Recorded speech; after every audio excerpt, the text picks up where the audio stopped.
1:52 ದೆಹಲಿಯ ಚಾಂದನಿ ಚೌಕ್ ಹತ್ತಿರದ ಕೆಂಪುಕೋಟೆ gate number 1 ಬಳಿ ನಡೆದಂತಹ ಕಾರ್ ಬಾಂಬ್ ಸ್ಫೋಟ.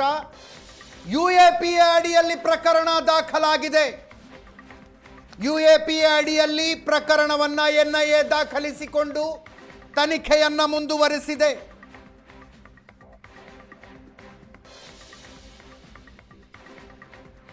ಸ್ಫೋಟಕಗಳ ಕಾಯ್ದೆ ಸೆಕ್ಷನ್ 3-4 ಅಡಿಯಲ್ಲಿ ಎಫ್ಐಆರ್.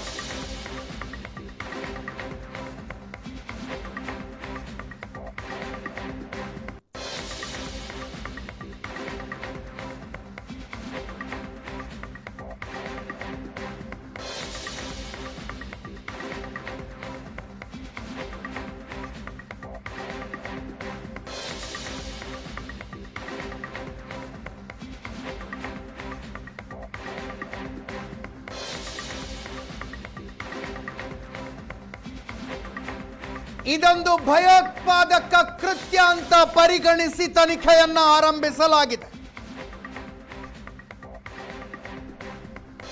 ಸದ್ಯಕ್ಕೆ ದೆಹಲಿ ಪೊಲೀಸರು ಇನ್ವೆಸ್ಟಿಗೇಷನ್ ಇನಿಷಿಯೇಟ್ ಮಾಡಿದ್ದಾರೆ. ಮುಂದೆ ಎನ್ಐಎ ಈ ಪ್ರಕರಣದ ತನಿಖೆಯನ್ನ ಕೈಗೆತ್ತಿಕೊಳ್ಳುತ್ತೆ.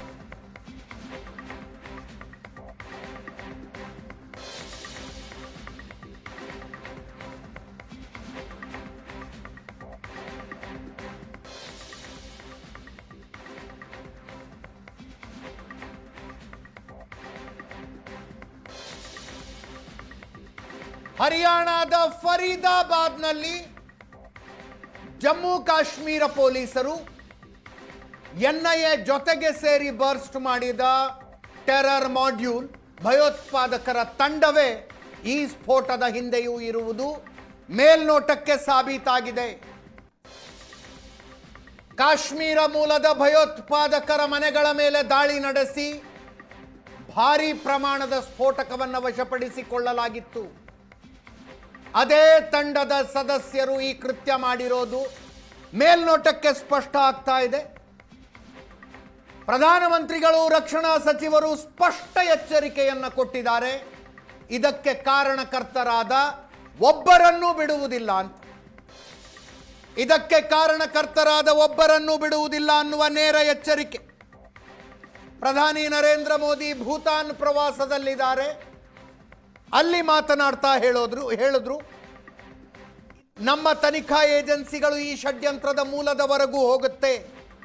ಈ ದುಷ್ಕೃತ್ಯಕ್ಕೆ ಕಾರಣರಾದ ಒಬ್ಬರನ್ನೂ ಬಿಡುವುದಿಲ್ಲ. ಎಲ್ಲರನ್ನೂ ನ್ಯಾಯದ ಕಟಕಟೆಗೆ ತಂದು ನಿಲ್ಲಿಸುತ್ತೇವೆ ಅಂತ ಪ್ರಧಾನಿ ನರೇಂದ್ರ ಮೋದಿ ಹೇಳಿದ್ದಾರೆ.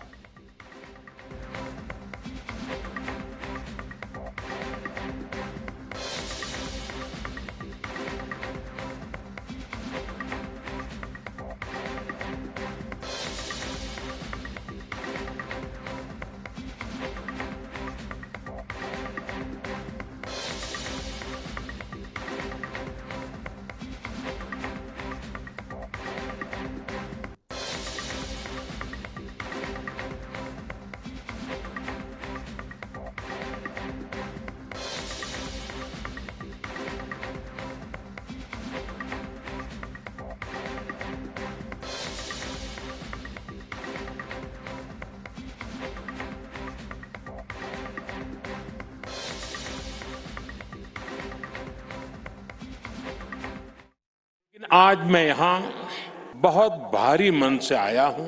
कल शाम दिल्ली में हुई भयावह घटना ने सभी के मन को व्यथित कर दिया है। मैं पीड़ित परिवारों का दुख समझता हूँ। आज पूरा देश उनके साथ खड़ा है। मैं कल रात भर इस घटना की जांच में जुटी सभी एजेंसियों के साथ, सभी महत्वपूर्ण लोगों के साथ संपर्क में था। विचार विमर्श चलता था, जानकारियों के तार जोड़े जा रहे थे। हमारी एजेंसियां इस षड्यंत्र की तह तक जाएगी।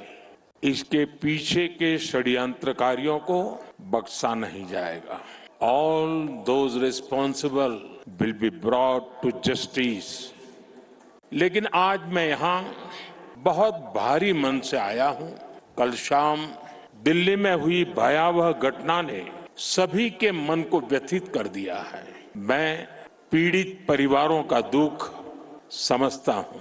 आज पूरा देश उनके साथ खड़ा है। मैं कल रात भर इस घटना की जांच में जुटी सभी एजेंसियों के साथ, सभी महत्वपूर्ण लोगों के साथ संपर्क में था। विचार विमर्श चलता था, जानकारियों के तार जोड़े जा रहे थे। हमारी एजेंसियां इस षड्यंत्र की तह तक जाएगी।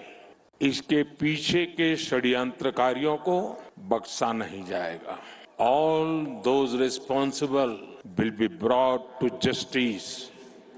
लेकिन आज